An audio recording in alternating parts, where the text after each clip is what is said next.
ഇന്നത്തെ ഗോസ്പൽ തുടങ്ങുന്നത് കുറേ ബിഗ് ഷോട്ട്സിൻ്റെ പേര് പറഞ്ഞിട്ടാണ്. അതിലൊരു എംപറർ ഉണ്ട്, ഒരു ഗവർണർ ഉണ്ട്, 3 ടെട്രാക്സ് ഉണ്ട്, 2 ചീഫ് പ്രീസ്റ്റ് ഉണ്ട്.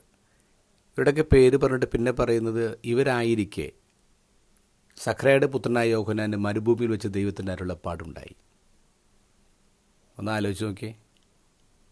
റിലീജിയസ്ലി ആൻഡ് പൊളിറ്റിക്കൽ ഏറ്റവും ടോപ്പിൽ നിൽക്കുന്ന ലീഡേഴ്സിനൊന്നും അല്ല വെളിപാട് കിട്ടുന്നത്, യോഹന്നാനെ കിട്ടുന്നത്. യോഹന്നാൻ എന്താ അഡ്രസ്സുള്ളത്? യോഹന്നാനെക്കുറിച്ച് ആർക്കാ അറിയാവുന്നത്? അങ്ങനെ ആരും അറിയാത്തൊരു മനുഷ്യന് ദൈവത്തിൻ്റെ അരുളപ്പാട് കിട്ടുകയാണ്. ഇത് നമുക്ക് നൽകുന്ന പ്രത്യാശ വളരെ വലുതാണ്. നമുക്ക് ദൈവത്തിൻ്റെ അരുളപ്പാട് കിട്ടാൻ വേണ്ടി വലിയ സ്ഥാനത്ത് കയറിയിരിക്കണമെന്ന് നിർബന്ധമൊന്നുമില്ല. ദൈവത്തിൻ്റെ അരുളപ്പാട് ഏതൊരു സാധാരണക്കാരനും കിട്ടും എന്ന് പറയാം. പക്ഷെ അതിന് 2 കാര്യങ്ങൾ വേണം. എന്താ അത്? ലൂക്കായുടെ സുവിശേഷം 1-ാം അധ്യായം 80-ാം വാക്യത്തിൽ പറയുന്നു, യോഹന്നാനെക്കുറിച്ചാണ് പറയുന്നത്, അവൻ വളർന്നു, ആത്മാവിൽ ശക്തിപ്പെട്ടു. 1-ാമത്തെ കാര്യം. 2-ാമത്തേത്, ഇസ്രായേലിന് വെളിപ്പെടുന്ന വരാൻ മരുഭൂമിയിലായിരുന്നു. ഈ 2 കാര്യങ്ങൾ ചെയ്യുമ്പോൾ നമുക്കത് കിട്ടുക. എങ്ങനെ ആത്മാവിൽ ശക്തിപ്പെടുന്നത്?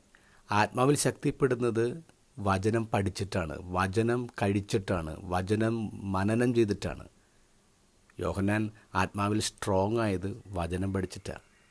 എഫേസ്യസുകാർക്ക് എഴുതിയ ലേഖനം 6-ാം അധ്യായം 17-ാം വാക്യത്തിൽ പറയുന്നുണ്ട്, ആത്മാവിൻ്റെ വാളെന്ന് പറയുന്നത് ദൈവവചനമാണ്.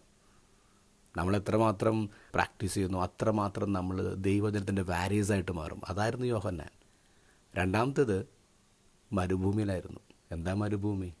ലോകത്തിൻ്റെ ഇഷ്ടങ്ങളെ കട്ട് ചെയ്യുക, ലോകത്തിൻ്റെ ഇഷ്ടങ്ങളോട് നോ പറയുക. അതാ യോഹന്നാൻ ചെയ്തത്. നമുക്ക് ദൈവത്തിൻ്റെ അരുളപ്പാട് കിട്ടണം, 2 കാര്യം ചെയ്താൽ മതി. 1, വചനം പഠിക്കണം, 2, ലോകത്തിൻ്റെ ഇഷ്ടങ്ങളോട് നോ പറയണം.